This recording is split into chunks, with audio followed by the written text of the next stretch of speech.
Case कारक. The case of a noun or pronoun shows relation to other word in the sentence. किसी संज्ञा या सर्वनाम का वाक्य में क्रिया के साथ संबंध प्रकट किसी शब्द के साथ उनके संबंध को किसी शब्द के साथ उनके संबंध को बताता है, स्पष्ट करता है, उसे कारक कहते हैं.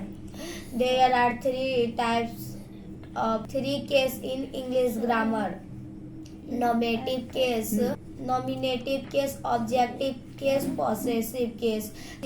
Positive case. कर्ता कारक, कर्म कारक, संबंध कारक. Nominative case. When a noun or pronoun is the subject of a sentence, it is in the nominative case. वाक्य में जो संज्ञा सर्वनाम क्रिया का कर्ता यानी सब्जेक्ट होता है उसे कर्ता कारक कहते हैं. Ramesh laughs, Ramesh is subject, is nominative case. Objective case, कर्म कारक. When a noun or pronoun is the object of transiting verb or is governed by the preposition of the sentence, it is in the objective case.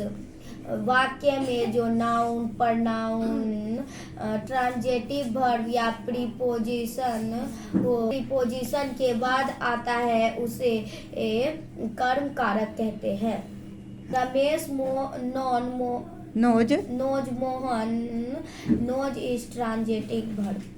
Possessive case, संबंध कारक. A personal pronoun showing possession.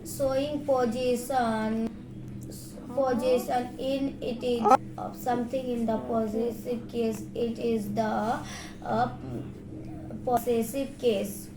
किसी संज्ञा या सर्वनाम का वाक्य में उसका क्रिया किसी अन्य शब्द के साथ उसके संबंध करने के लिए इसके रूप में जो विकार होता है उसे संबंध कारक कहते हैं. Are on the table. Example: His daughter books are on the table. Daughter's book. Daughters apostrophe s. Daughter's book are on the table.